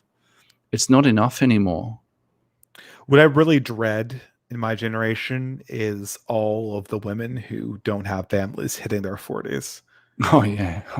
There's going to be a lot. There's going to be a lot of these women. Oh yeah. Well, we're already seeing the first signs of that with my generation, the Gen Xers. I'm right at the end of my generation, but you can see it. These women in their 40s now, because the youngest person in my generation would be around 40, and we're already seeing a foretaste of that with menopausal Gen X women. It's going to be a lot worse with the millennials. Absolutely. But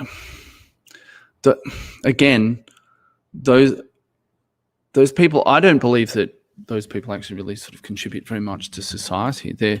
They're able to do these busy work jobs and all of the rest of it and be very bureaucratic. But the only reason they can have those jobs is because there is someone else actually doing something that is functional, that is productive, and they're riding that wave.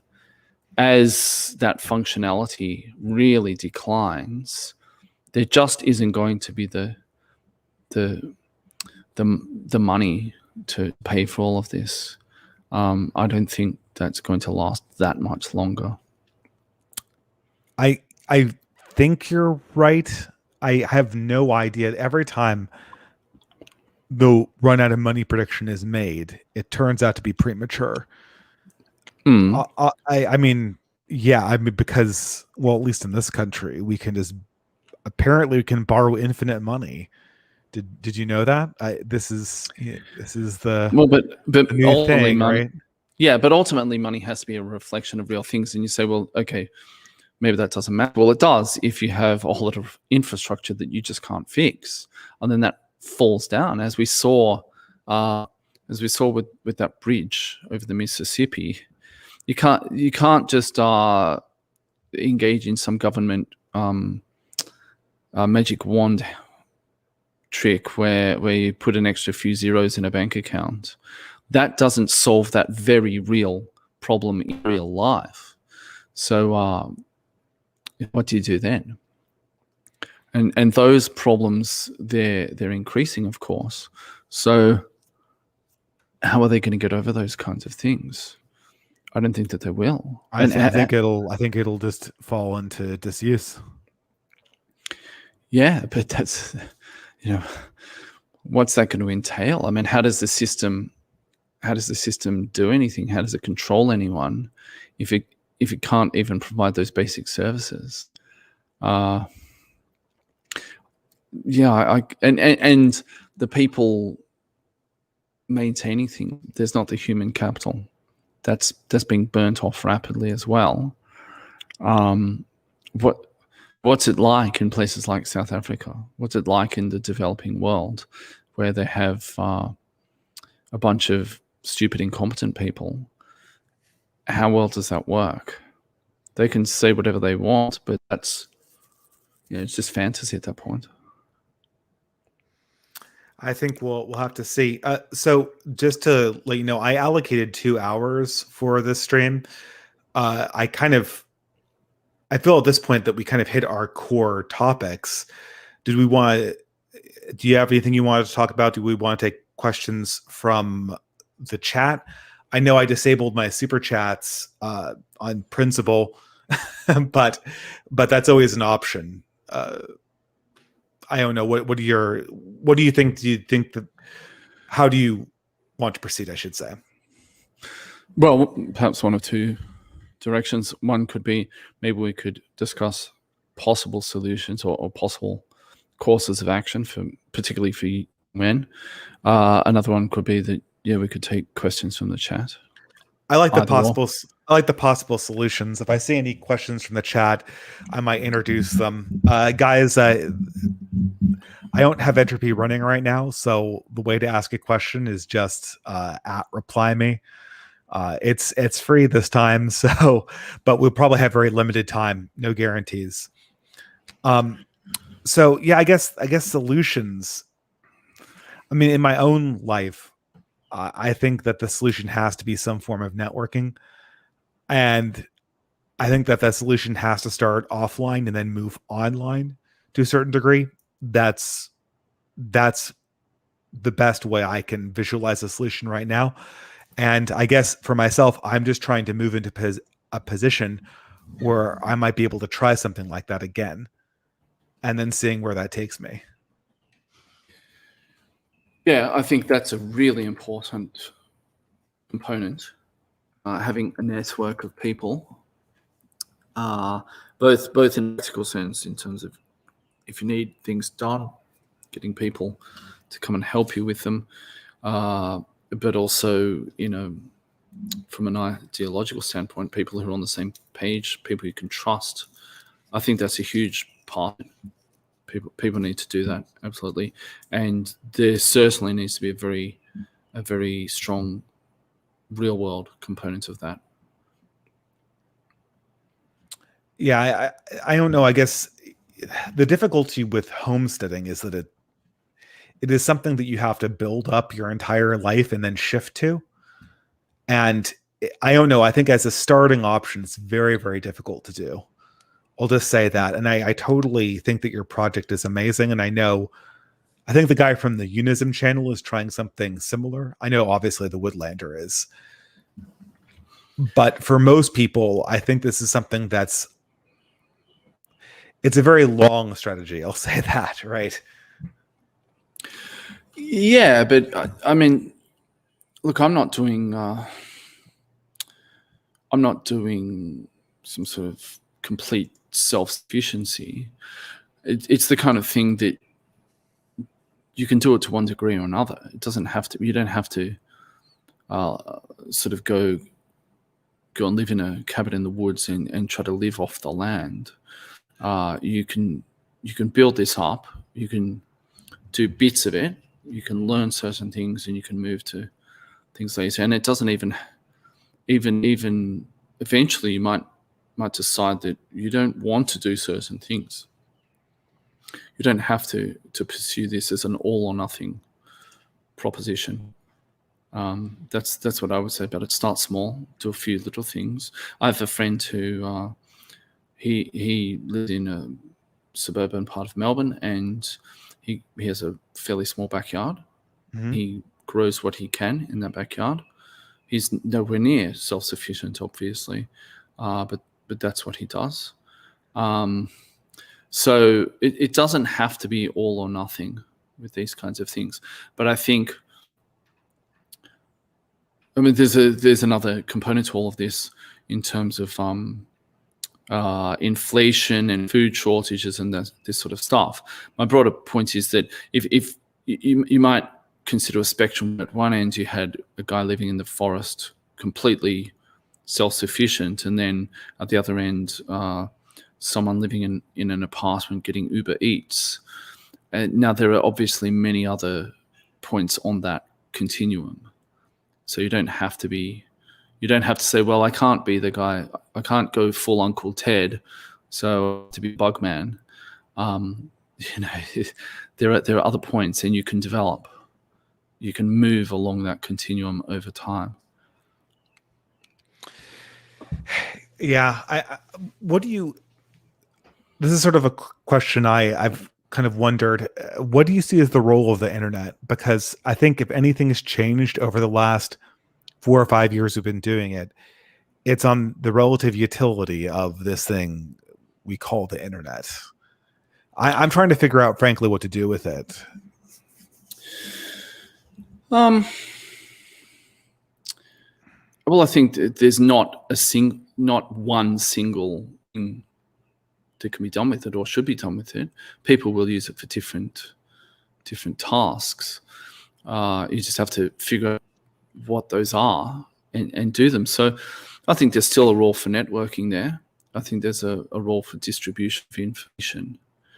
And I don't think they'll be able to limit those things completely. So, I mean, what do I do with my channel, right? I have a few thousand people, and most of them don't live near me, and I'll probably never meet most of them.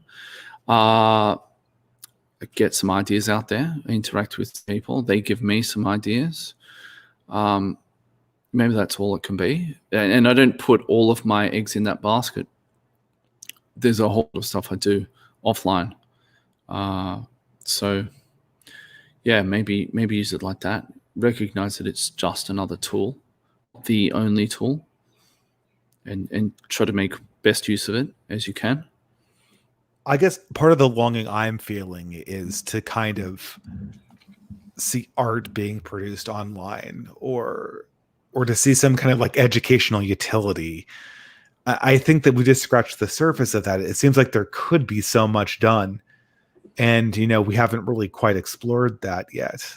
Something about how social media is set up makes that more difficult.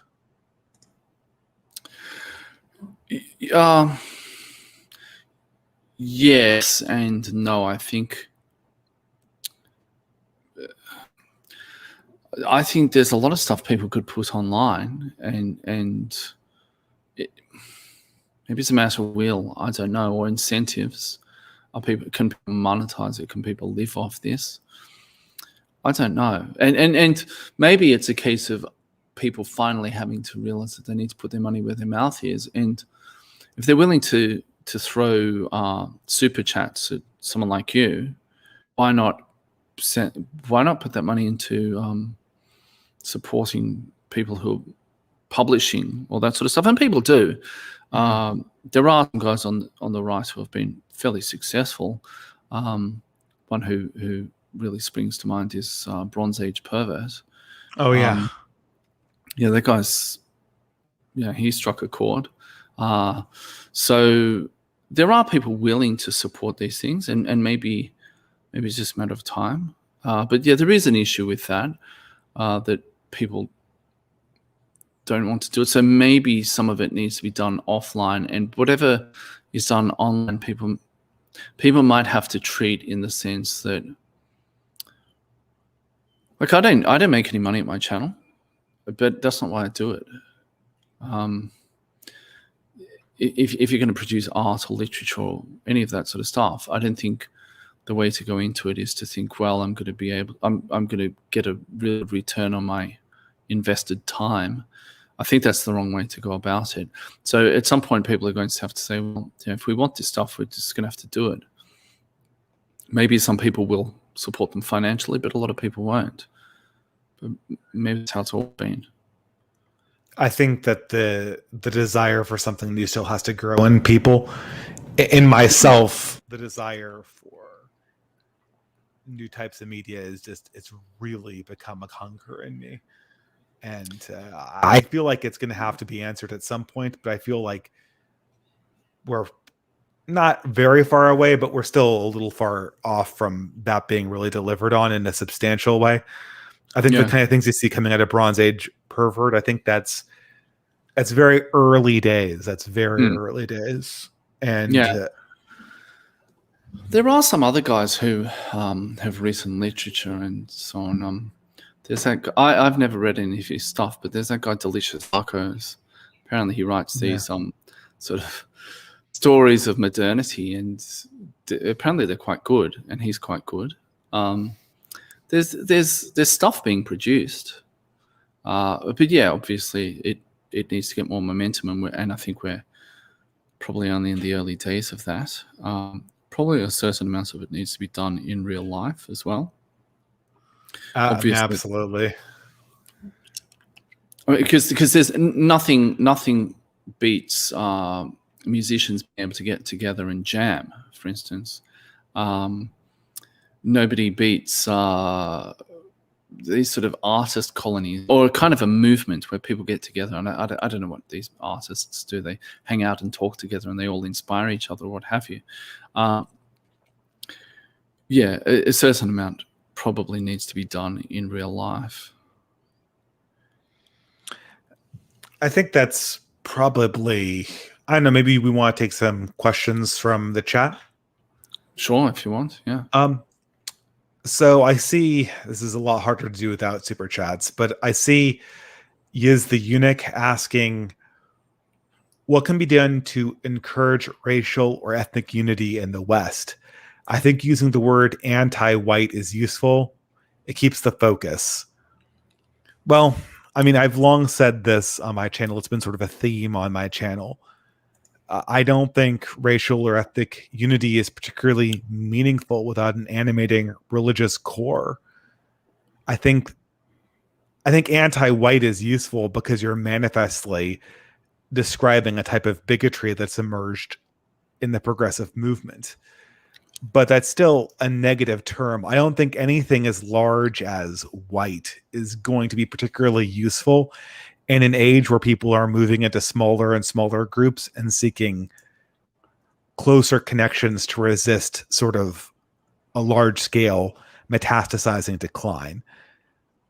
Maybe the Franklin disagrees with me on this, but I don't know. Ethnicity is not something to believe in, and I think that's sort of where we start.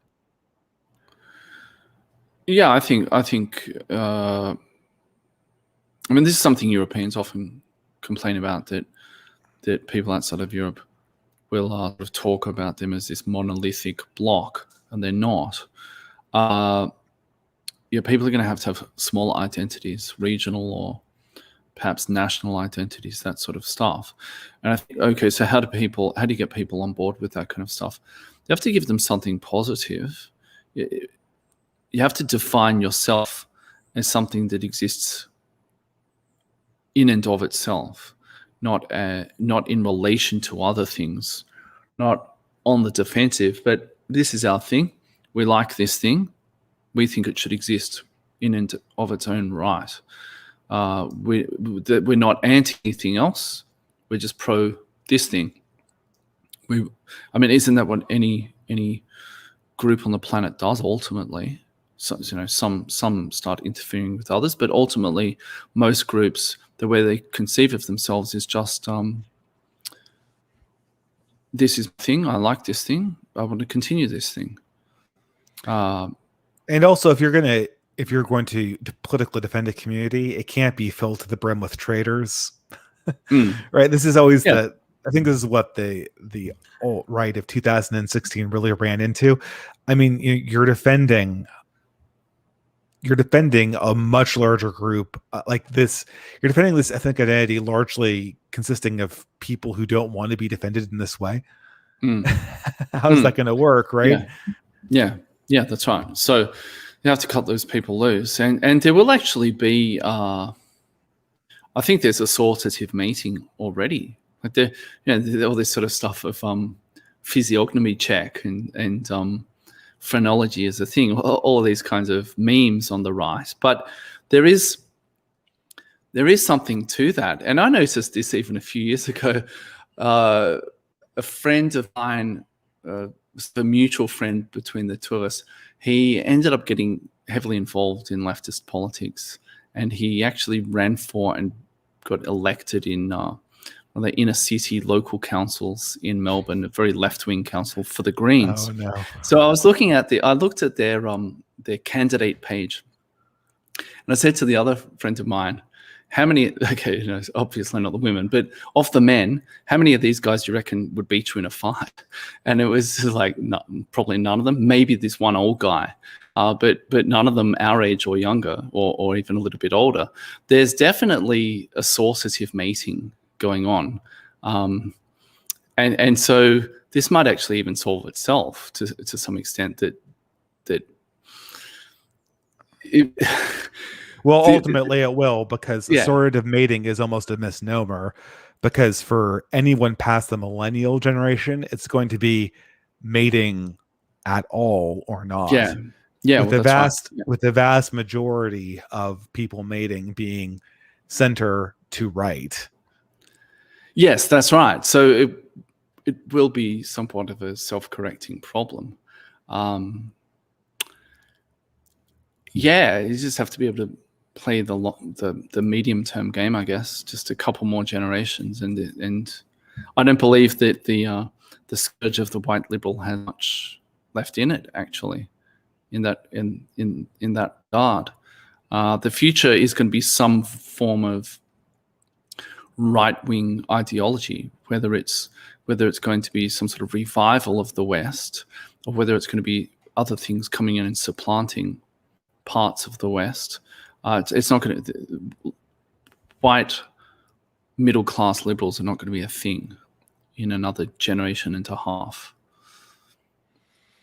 I think that is going to facilitate the ultimate decline of our cultural consensus. Like I said, those people are the true believers. They are the fanatics. When that core is gone, the only kind of future progressivism has is some kind of Brezhnevian lurching remainder in search of something that can replace it. Yeah. But even still, I mean, I can't. The Soviet Union was an interesting case, I guess, because it was multi-ethnic in some senses, but it was really a Russian thing. It's not clear to me that there is going to be any kind of consensus in the West in the future when there isn't a sort of dominant ethnicity. I don't know that they're going to hold that together. They're not going to be able to do it Singapore style. I think that's going to unravel fairly quickly, actually. When the boomers die off, there'll be a huge shift in the demographics.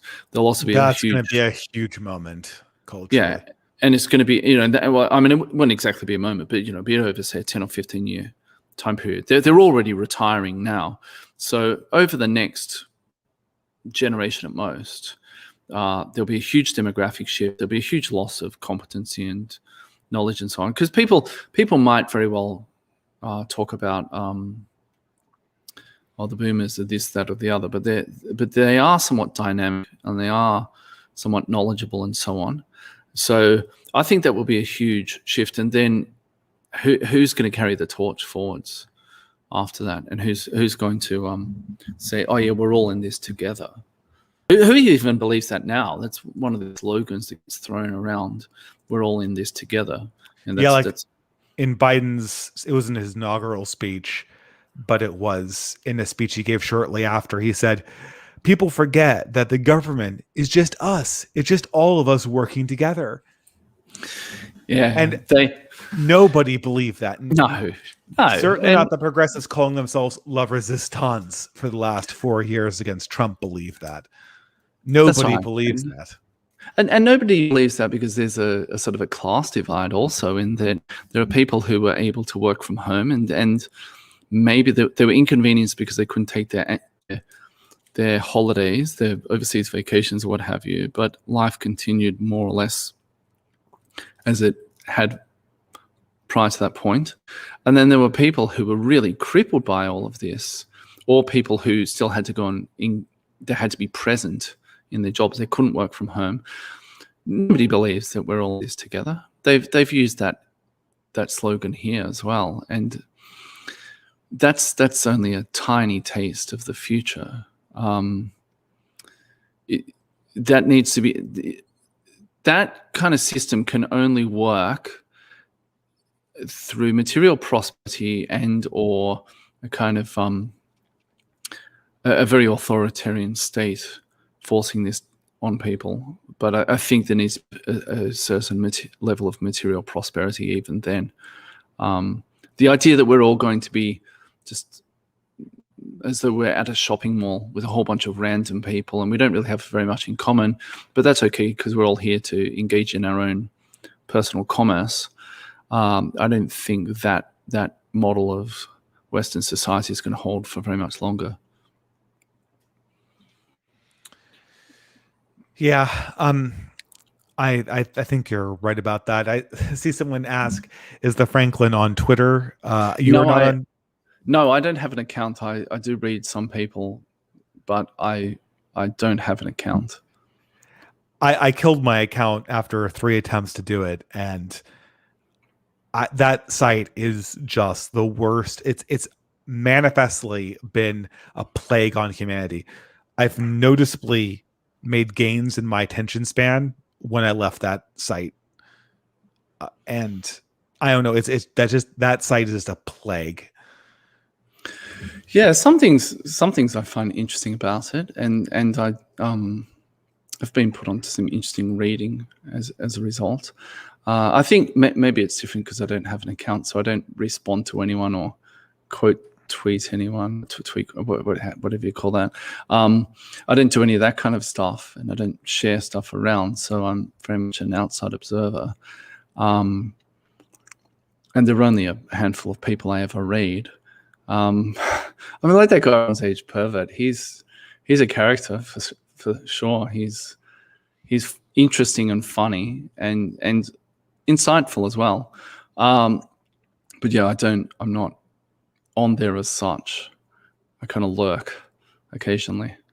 Yeah, every now and again, people send me a tweet, and if everyone was as artful with their tweets as Bronze Age Pervert or my friend Thought and Mather, who was not a thought or a witch hunter, she was kind of a very sensible, did a lot of female type posting, but there are people who can use Twitter very productively. But the majority of us, myself included, it either becomes a disastrous ego trip or just this constant anger generating mental canker sore. That's the best way I can put it. Yeah. Anyway, we're kind of coming up on time. Someone asks about good book recommendations. I have a video that about my bookshelf that I thought I was going to do when I put my bookshelf away, but I think I might do when I unpack from the move.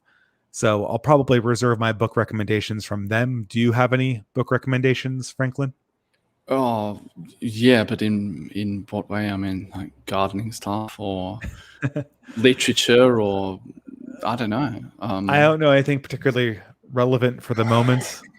No, some people might know I'm attempting to read the Western canon, and I'm still in the 3rd century BC at this point. So I haven't read anything fairly current for a long time now, actually, other than sort of how-to manuals. So I can't offer anything that's remotely current, I suppose. Yeah, I don't know. I've been kind of going between Oswald Spengler's Decline of the West and some trash fiction pulp stuff that I read for fun. So that's more or less what I've been doing. I've been very tired recently. So, someone's asked me for politics, history, philosophy. I don't know. I feel like there's been so many things to read on that topic that I really can't. Don't people want to read something else? I really kind of want to get in the habit of memorizing poetry again. I do that with my son, actually. Yeah? Yeah, he's 6 years old and he can recite, in total, it must be close to 100 lines now, various poems. And he knows a couple of quite long poems. They're children's poems, but some of them are pretty good. There's this one about a seal, and it's describing this seal swimming, and then it comes and gives you a fish. It's a really good one, actually. Yeah, I started doing that with him earlier this year because for the homeschooling stuff, we're doing a classical education. I've used a book called The Well-Trained Mind by Susan Wise-Bauer and Jessie Wise. And one thing she talks about in that is memorizing poetry. So that's one of the things I do with him. And it only takes a couple of minutes, and we just do 2 new lines every other day. And this is sort of built up now to the point where he can recite quite a lot of stuff. Another thing that I do with him, sort of along those lines, is people might know of a program called Anki, ANKI. It's a flashcard program. So he's just memorized all sorts of random stuff on there, like breeds of dogs or capital cities of countries and all sorts of stuff. Memorization is very underrated, actually. It's powerful for children to have something that they memorize because that means they own it. Yeah, absolutely. It's powerful for adults too. Right? Like I think this is something that we're going to have to I really feel passionate about this, and now I kind of want to talk to you about this, but our time's almost expired. I can keep going. It's up to you. I can go for probably another hour, or if you need to. No, I have to probably go in at least 15 minutes, but maybe 10 more minutes will be fine. But let's see. So I think that we have to admit that our higher education system is trash, right? I mean, it's been a complete disaster in this generation. We have to rediscover adult education in a serious way in order to save our generation. I don't know how we're going to do this, but we're going to need to create a culture of people committing to learn certain skills in a dedicated way in their 30s and their 40s and their 50s. And it's going to have to be communal in a certain sense, right? Because I know that you are a person who's undertaking, for instance, the reading of the classics. I have done that before, but the only time I was ever successful in doing that when I was with a classics reading group. I find that very hard to keep a regimen. I mean, I read classics and I read hard books every now and again, but I can't do this whole regiment thing that you're doing outside of a community. And I think most people are like that. I just think that we really need to rediscover adult education. And I think if we rediscover adult education, I think, is it folly to imagine that will break down the psychological barrier of homeschooling? No, I think no, not at all. Because there is this sort of notion that people can't teach their own kids, which is clearly bogus. For most of history, people have not gone through anything like the formal education system that we have now. I think that's certainly a part of it. I think a lot of stuff has to be sort of informal, though, because I actually looked into certain groups a few years ago, just before I returned to Australia, and any group that gets to a certain size ends up becoming a complete disaster. So they have these things here called men's sheds. It's all these old guys getting together doing carpentry. Sometimes they make toys for charity or what have you, and supposedly they pass on skills. But I looked at their website, and they had this section on how even though they're called men's sheds, women can join them, and I was just like, oh no, this is nonsense. And they've sort of fully bought into all of the feminist stuff as well, and they're all sort of there's all this white ribbon stuff, anti-domestic violence and all this, and and then they wonder why no one joins them. Young people, they're not interested in joining those things. Similarly, before I started my own project, I looked into reading group, and there's this reading group, couldn't get over their webpage. It was called something like Tough Guys Club, or there's something like that. And there were two things on there. One was they went on about how there's a yearning for masculinity in the modern age, but then they had this section about how anyone can come along, but they don't want any neckbeard agendas. That was the actual quote they had, and I was like, what is this? And then but it's this sort of ideological Stockholm syndrome where young men are searching for masculinity, but we can't let them be too masculine. We can't let them actually sort of color outside the box, outside the lines. But then they had this thing, so that they were about Hemingway, and I thought, oh yeah, all right, okay, Hemingway. So I looked at their reading list, and it was all this stuff from the past 10 years, with the exception of Hemingway. It was all from the last 10 years, and they had multiple female authors on there, and I was just like, this is a load of nonsense. I think to the extent that people are going to do this kind of stuff, it's going to have to be small groups, and it's going to have to be certain guys who already know each other, and they just start doing this stuff together, and then they heavily vet who comes in, and it's sort of Robert Conquest's second law of politics, where they have to be really explicit about this, but they can't be a public group, because at least here in Australia, any public group, it's really under the oversight of all of these governing bodies and all of this other stuff, and everyone really obsessed with sort of the democratic process. So for the past 18 months, everything's sort of been in a state of semi-lockdown, and various organizations that I've been in have not really been functioning, but they've really made this big dance about having the elections for the group each time for each of these different organizations. So you're just not going to be able to avoid Robert Conquest's second law of politics if you have aspirations of doing this big thing out in the public eye. It's going to have to be, all right, this is our thing. We're not going to let any of these other people into it. Anyone who comes in has to be heavily vetted, and we have to be prepared to kick them out really quickly if we don't think that they're on the level. That's the way people are going to have to do things. They're going to have to just get together and do these things themselves, or they're going to have to be maybe they'll have to infiltrate other organizations so they can acquire the skills and then go and start their own things that are of them, by them, for them, that kind of stuff. It's going to have to be a certain level of omerta, as the Sicilians would call it.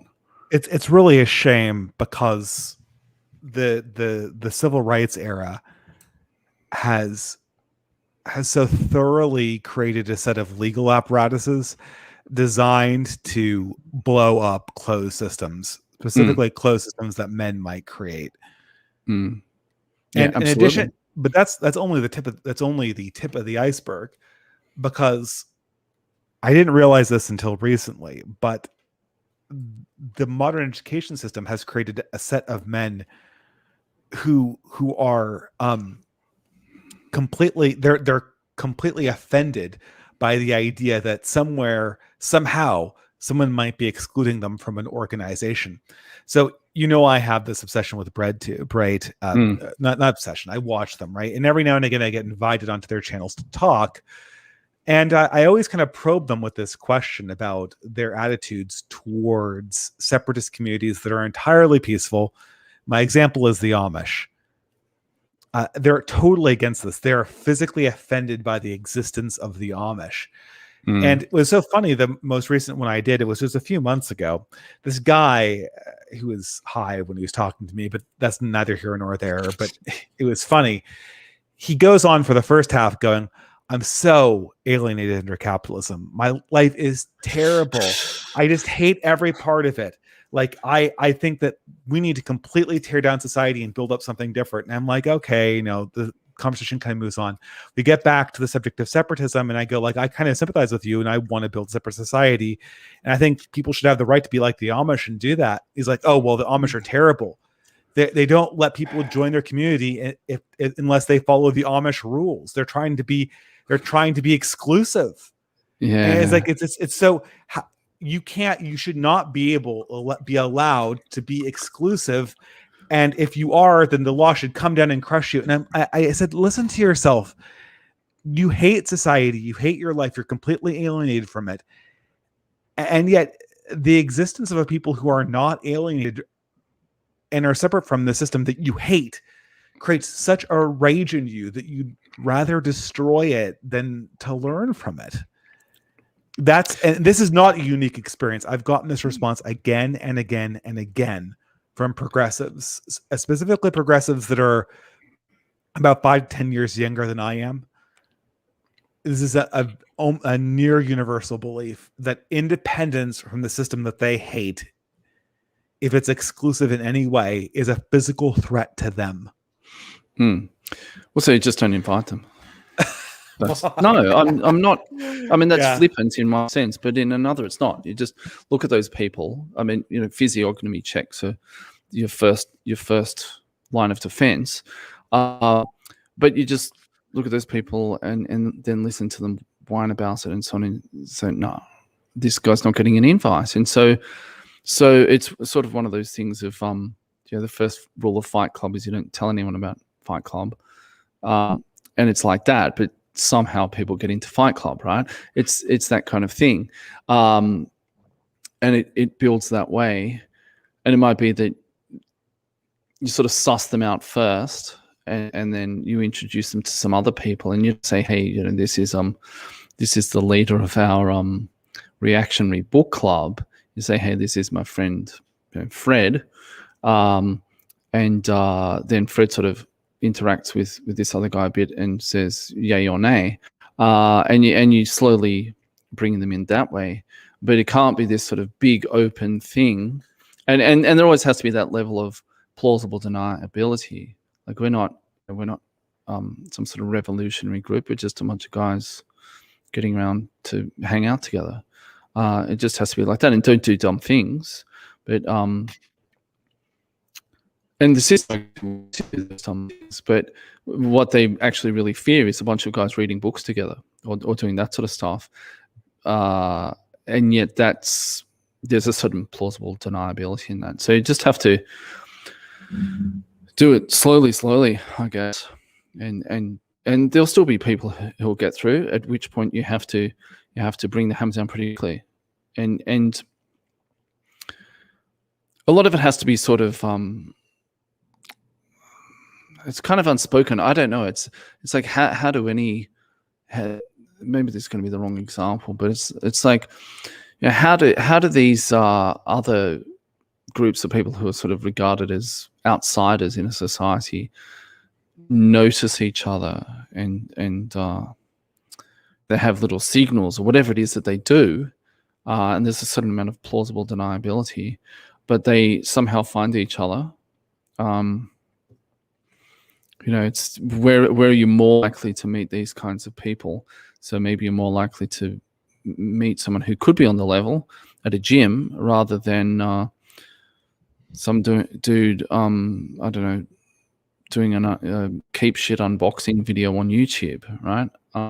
Whatever it is, like, and not everyone you meet in a particular context is going to be on the level, but then it's just a matter of playing the numbers game, and then you slowly bring these people to you. And like in that situation with Fight Club, before you know it, there are a whole bunch of these dudes everywhere, and they don't even know the original guys.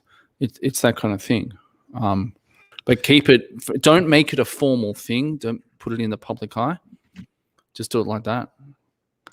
Yeah, that's just something that I think I've learned through hard experience, is that any organization, or at least the organization that we need, are going to have to start by doing first and then proclaiming last, if at all. And it's a shame because, self-proclamation and advertisement, that's what makes things go fast. But I think that the society we live in has shut down the fast ways of making this work, and all we have is the slow ways. Yeah, but even then, one of the really fast ways is word of mouth. And if you're in a thing and you have a friend who seems like he would like that thing, or he needs that thing, or what have you, you recommend it to him, and then he gets into it and he recommends it to someone else. Word of mouth is actually pretty quick in that regard. I think that's a good place to. Maybe I don't see any more questions, and I do need to end the stream, and that seems like a very good sentiment to end it on. I think we should probably chat again sometime, maybe when things are a little bit more stable, maybe when we get a better handle on what this strange time period we live on really means. So we should probably both read a book about the late Roman Empire before then too. Oh yeah, that's true. It's been ages, hasn't it? Yeah. It's such an understudied period of history. It's so strange. But anyway, thank you so much for joining me. I have to kind of wind my evening down because of normie job constraints. But sure. I promise, guys, I will be kind of getting back into an ordinary flow of making videos soon. I think I'm going to have another essay out. But things will be in flux for the time being. So thank you all for joining us, and thank you, the Franklin, for joining me tonight and for having me. Yeah. Until next time, have a nice night. Bye.